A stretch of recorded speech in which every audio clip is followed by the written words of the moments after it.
Anger and domestic abuse. Two unfortunate tropes that more than enough people have to deal with. Torque here is a man who forced these events onto his family and ended up killing them in a blind rage and is being sentenced to jail for it, as you should be. Things get heated in the cells, as all the inmates know the name, Torque, and voice different opinions on him. I heard he killed his old lady and kids. Sick motherfucker. You don't know shit about the man. He's all right. That cocksucker's not gonna be all right for long if he's in a row with the rest of us. Shut your cracker ass, goose. All of a sudden, there's a blackout, and everyone starts getting picked off one by one. What the hell is going on? But luckily, one of the monsters set Torque free instead of killing him. Wrong move, pussies. Play the Doom soundtrack. Fuck that one.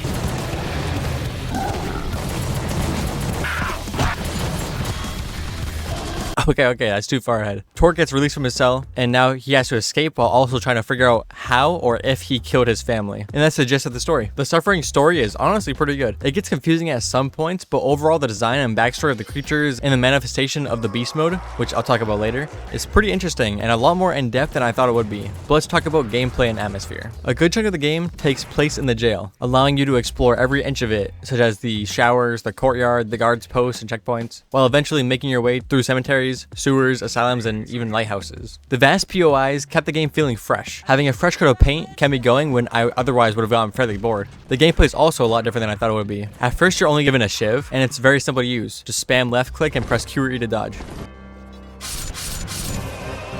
Oh, this game stole from Dark Souls. The creators Demon Souls didn't even release till till 2009, you fuck, shut up. After witnessing some events, There's a way out over here. Follow me. Get out this way. I found a police officer who threatened me, so I took the most obvious approach and... But hey, I got a pistol for it. Every time you make a choice with an NPC, your wife will telepathically talk to you and either praise you or condemn you. I could never love a murderer. This hints you in the direction of what your ending will be, either good, bad, or neutral. You can also see visions of your kids and wife throughout the game, which tell you about your past and who you are as a person. After receiving the pistol, this game basically becomes a shoot 'em up game. It stops being survival, horror-esque, and you just blast everything that gets in your way with the decent arsenal that you obtain throughout the story. While roaming the halls of the jail, we encounter many NPCs, along with this big creature that's kind of stalking us. One of the NPCs has a very iconic voice. I'm pretty sure you can guess who it is. Thank God I made it into the light. I think I'm safe in the light. You've got to get me out of here! But at the end of the day, it doesn't really matter because almost everyone dies, either by the claws of these demons or accidentally being filled with lead by the player. Having a few options with these prisoners or guards was really cool. It made the world feel alive. It adds replayability and gives you something to aim for rather than just progressing forward. Depending on who you save or decide to roam with, you'll have different interactions. For example, I saved Dallas, and he encountered some dealers that Dallas has had some bad rep with. And these guys stick true to their hustle. They decided to fight us even with all the chaos going on. So we showed them who they're really messing with and fucked them up. Each NPC has their type of side quest to do, and it just felt very, very engaging.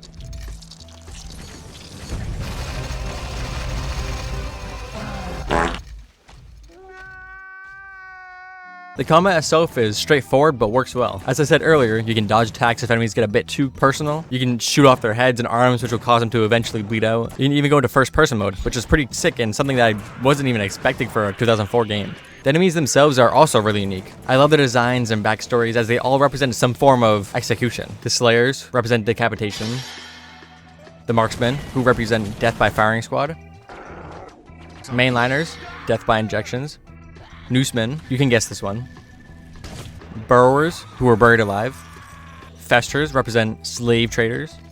And lastly, the Inferna, who accuse others of witchcraft and represent being burned at the stake. It seems like such a simple concept, but they're all very unique compared to one another. Besides their AI, which all act fairly brain dead.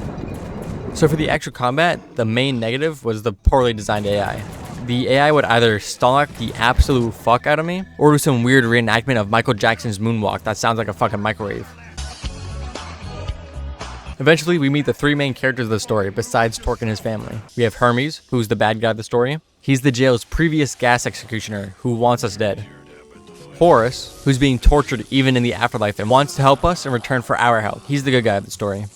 And Dr. Killjoy, who just wants to cure us. He's manifested by projectors, which is a really cool concept. He tells us that we have an ability to transform into a monstrous being with insane power. We can transform if our insanity meter gets too high. Towards the end of the story, we learn that this transformation is just Torque blacking out and going into a blind rage. But nonetheless, the symbolism here is really simple, but very well executed. And at the end of the day, being able to shift into a badass melee demon kept the combat engaging and fresh. After escaping the jail, our goal is to turn on the lighthouse so we can escape the island. Or at least I think we're on an island, I'm not really sure. Which is a bit of a noof with the other islands, controversies, we're not gonna get into that.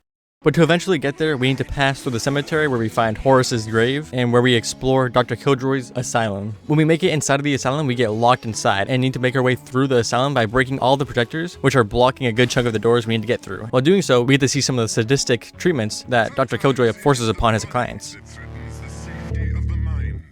Pretty sadistic shit. I like this part of the game because it gave me a big Resident Evil feel, and it's kind of hard for me to explain. For the first few hours that I played, I was just running around doing some simple puzzles and gunning the shit out of anything that came in my way. And then when I got into the asylum, everything got a lot more confined, claustrophobic, and I had one simple goal: to get out. This switch up completely re-engaged me. I was starting to slump back in my chair and autopilot through the game, and as soon as that happened, I got to the asylum and I sat right back up. And these moments really make me appreciate a game. Moments where you can feel that shift. You can feel the game slapping something completely new into your hands. The games that really stick out to me are games that have these moments that keep you engaged, moments that constantly feel fresh and aren't additional gears in the system just to make it seem like there's a lot of moving parts. And I really respect that from The Suffering. Every big moment is a stepping stone, meeting each new enemy, to their designs and story, to the combat going from first person, third person, to becoming a beast and then meeting an NPC and trying to keep them alive to do their little side quest. Everything felt thought out, made with passion, engaging, rewarding, and it's hard for games to make me feel that way, but The Suffering did. But enough of the emotional gamer rant, back to the game. The boss fights were pretty decent. They weren't top of the chart boss fights, but they were pretty decent puzzle boss fights. The first is Dr. Killjoy, where he constantly revives the slashers while you have to destroy each of the projectors that are keeping him alive. Once you destroy all the projectors, you get to use his experiment, which is kind of like a rebirth. You get to rebirth your own beast form and kind of fight your demons. The next boss fight is Harlock. I need to save him from his eternal torture, but I'll talk about his fight in more detail in a little bit. The third boss is Hermes. He's another puzzle boss fight where you have to stop his gas from filling your room and killing you by using some of the skills you've learned through the game. And then you push him into a furnace and burn him alive, which he enjoyed a little too much. Yes. That's it. This pissed me off more because he killed Lewis number 2 and then nutted when I beat him just to put salt on the wound. That smell! What in the fuck's going on? I'm sorry, Lewis number 2. Hermes is probably one of the most horniest fucking demons I've ever seen. Holy shit, this guy does not stop moaning. No. You cannot escape what I bring about. Well, you can't escape. Dude, stop. I think I've sucked this game off enough. Let's talk about the negatives. The game was definitely a little bit dragged out, mainly because of the lengthy combat sequences. You would be locked in a part of the courtyard or in the showers, and the enemies would not stop respawning. I don't know if the game was bugged or if they were genuinely just intentionally infinitely respawning, but I would kill so many enemies that I would just leave. And then I realized that you can just run past a lot of the areas and ignore the enemies, so I was constantly getting confused on whether I should stay and kill everything until they stop respawning, or if I should just give them the cold shoulder and walk away.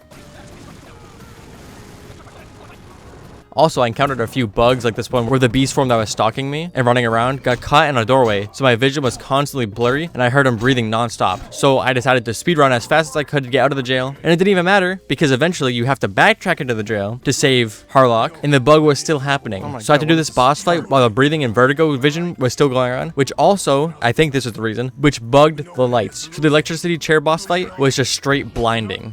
I don't know, maybe cursed games are cursed for me or something, because the same thing happened to Condemned. I already mentioned the buggy AI, and the NPCs have some of the most horrendous pathing decisions I've ever seen. Worse than Skyrim.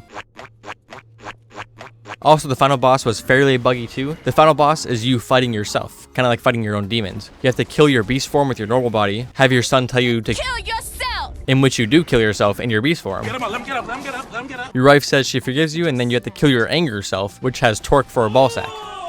The fight itself was really easy unless you got stun locked from the beast, which if you do get mad from that stun locking, you can just stun lock yourself back as the beast, so don't worry. The most frustrating part though was having the next sequence not play because the activation trigger for the next phase just kept bugging out. So I had to restart the boss 3 times. And when the final phase of the final boss fight starts, you have to wait for him to move so you can get into the crane spot so you can drop the machine that Dr. Killjoy made to, again, like rebirth your own demon form. But overall, it wasn't horrendous. I beat the game with a neutral ending, I'm assuming, because I fucked up that officer at the beginning of the game.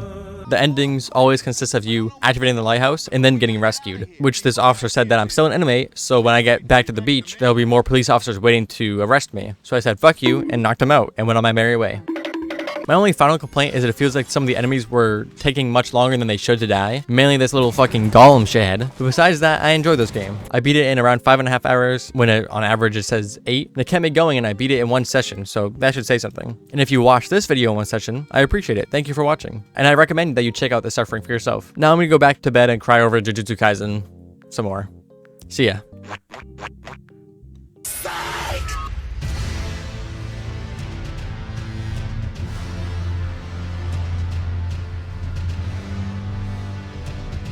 Oh.